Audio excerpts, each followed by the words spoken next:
Apakah kalian tahu pemberian imunisasi dasar lengkap untuk anak perlu diperhatikan oleh orang tua? Ternyata penting banget loh pemberian imunisasi lengkap untuk anak. Imunisasi dasar adalah salah satu upaya untuk membentuk kekebalan tubuh anak untuk mencegah penularan penyakit berbahaya, wabah, serta membantu anak tidak mudah sakit. Imunisasi tersebut pun harus diberikan sesuai dengan jadwal yang telah ditentukan oleh Kementerian Kesehatan dan IDAI. Sebelumnya, perkenalkan namaku Kania Isya Maharani. Aku adalah mahasiswa jurusan Kesehatan Masyarakat Universitas Negeri Semarang. Masuk ke intinya, aku akan menjelaskan apa itu imunisasi. Imunisasi adalah proses pembentukan kekebalan tubuh terhadap suatu penyakit. Proses ini dilakukan melalui pemberian vaksin, baik berupa suntikan ataupun minum. Sebetulnya, imunisasi bisa diberikan di segala usia. Namun, terdapat sejumlah imunisasi dasar yang perlu diberikan sejak bayi baru lahir. Tujuan dari imunisasi itu adalah untuk melindungi anak dari berbagai penyakit berbahaya yang dapat menyebabkan kecacatan atau kematian. Imunisasi juga salah satu upaya untuk membentuk herd immunity atau kekebalan kelompok. Herd immunity penting untuk dicapai untuk mencegah penyebaran penyakit berbahaya pada orang yang tidak bisa mendapatkan imunisasi. Misalnya karena kondisi kesehatan tertentu. Jadi, semisal semakin banyak orang yang mendapatkan vaksin, maka semakin sedikit orang yang terinfeksi penyakit. Semakin banyak orang yang mendapatkan vaksin, maka semakin sedikit juga orang yang terinfeksi penyakit. Oke, langsung masuk aja ke jadwal untuk imunisasi kesehatan anak. Pertama ada di usia 0-6 bulan. Jadi, untuk jadwal imunisasi dasar lengkap pada usia 0-6 bulan adalah sebagai berikut. Hepatitis B.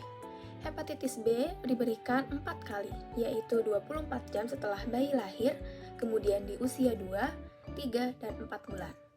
Vaksin booster akan diberikan ketika bayi berusia 18 bulan. Apa itu hepatitis B? Hepatitis B merupakan penyakit hati yang dapat menular yang disebabkan oleh virus hepatitis B. Virus ini merupakan salah satu tipe dari banyak virus yang menyerang hati. Oleh karena itu, melakukan vaksinasi hepatitis B menjadi salah satu tindakan pencegahan yang dapat membantu menekan penyebaran virus ke orang lain. Kemudian yang kedua ada DPT. DPT diberikan sebanyak 3 kali, yaitu di usia 2, 3, dan 4 bulan. Vaksin booster yang akan diberikan 2 kali pada usia 18 bulan dan 5-7 tahun. Kemudian ada BCG. Vaksin BCG hanya diberikan 1 kali pada usia 0-1 bulan. Kemudian ada HIB yang diberikan sebanyak 3 kali pada usia 2, 3, dan 4 bulan. Vaksin booster yang diberikan 1 kali pada usia 18 bulan. Kemudian ada polio. Vaksin polio oral diberikan ketika bayi lahir sampai berusia 1 bulan. Sementara itu, vaksin polio suntik setidaknya perlu diberikan 2 kali sebelum anak berusia 1 tahun.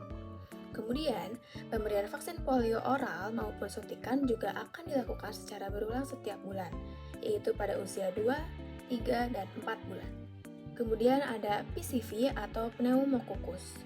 Pemberian vaksin PCV dilakukan sebanyak 3 kali pada usia 2, 4, dan 6 bulan. Vaksin booster juga akan diberikan pada usia 12-15 bulan. Kemudian ada rotavirus. Vaksin rotavirus jenis monovalen akan diberikan sebanyak 2 kali. Dosis pertama pada usia 6 minggu dan dosis kedua diberikan 4 minggu setelahnya, atau maksimal usia bayi 24 minggu. Sementara itu, vaksin rotavirus jenis pentavalen akan diberikan sebanyak 3 kali, yaitu pada usia 6-12 minggu, kemudian dosis kedua dan ketiganya diberikan 4-10 minggu setelahnya. Imunisasi ini harus selesai saat anak sudah berusia 32 minggu. Ketika anak sudah mencapai usia 6-12 bulan, beberapa imunisasi yang wajib diberikan adalah yang pertama, influenza. Imunisasi ini akan diberikan kepada anak saat berusia 6 bulan. Dilanjutkan dengan pemberian setahun sekali ketika memasuki usia 18 bulan hingga 18 tahun. Yang kedua adalah Japanese Encephalitis atau JE. JE diberikan 1 kali ketika anak berusia 9 bulan, dilanjutkan dengan booster saat anak berusia 2-3 tahun. Kemudian ada MMR. Vaksinasi ini diberikan ketika anak memasuki usia 9 bulan, lalu dilanjutkan booster saat usia 18 bulan atau ketika memasuki 5-7 tahun. Kemudian di usia 12-24 bulan. Ketika memasuki usia 1 tahun, sejumlah imunisasi yang tak kalah penting dan perlu diberikan kepada anak diantaranya yang pertama adalah hepatitis A. Hepatitis A diberikan sebanyak 2 kali dimulai pada usia 12 bulan dan dilanjutkan dengan interval 6-12 bulan setelah dosis pertama. Yang kedua adalah varicella.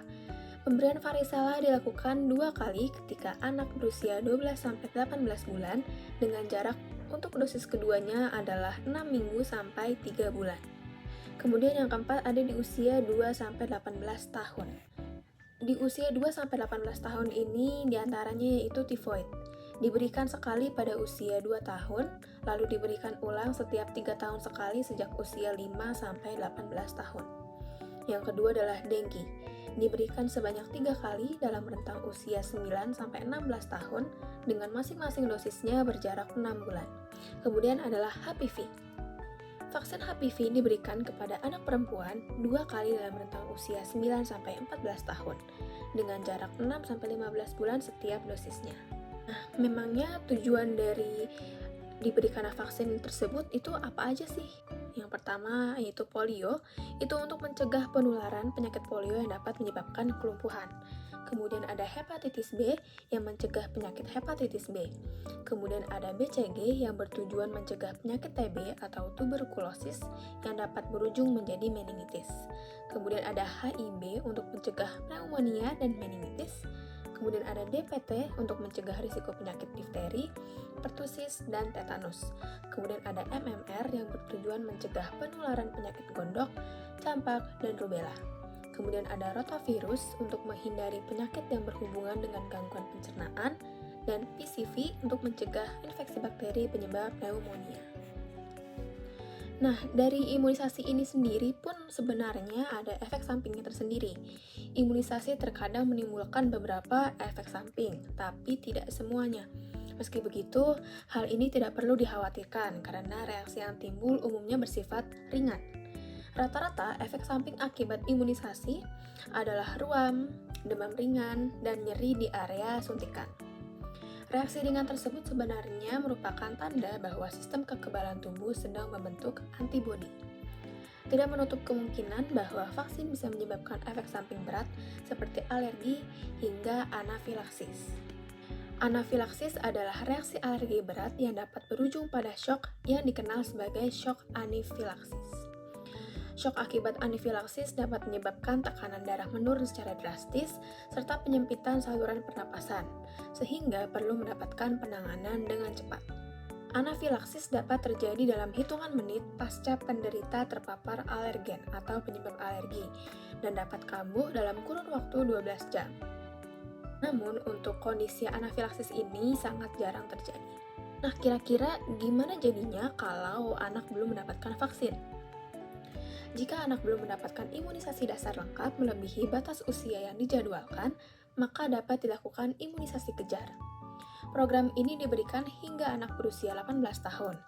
Sayangnya, program ini tidak mencakup semua jenis vaksin. Nah, beberapa jenis vaksin yang bisa disusulkan jika anak terlambat imunisasi adalah polio, hepatitis B, DPT, dan MMR. Melewati jadwal imunisasi juga dapat meningkatkan risiko tertularnya penyakit. Karena penting bagi setiap orang tua untuk memastikan buah hatinya mendapatkan vaksinasi sesuai jadwal imunisasi dasar lengkap yang telah ditetapkan.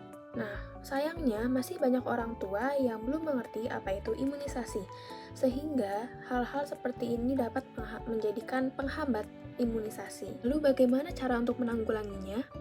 Menurut saya, pemerintah perlu adanya regulasi dalam bentuk aturan maupun perencanaan pembangunan infrastruktur, serta peningkatan sumber daya manusia tenaga kesehatan yang mendukung kelancaran pelayanan di suatu tempat. Kemudian adanya institusi pelayanan kesehatan, perlu adanya peningkatan pelayanan dan komunikasi yang terjalin dengan baik antar petugas kesehatan dengan masyarakat atau peserta imunisasi. Kemudian perlu adanya promosi kesehatan terkait dengan tingkat pemahaman orang tua tentang manfaat imunisasi. Mungkin itu saja informasi yang bisa aku berikan tentang imunisasi kesehatan untuk anak. Aku harap dengan adanya video promosi kesehatan ini dapat meningkatkan pengetahuan tentang imunisasi kesehatan anak yang sangat penting dilakukan saat masih bayi hingga dewasa. Sekian, terima kasih telah menonton video ini. Dadah!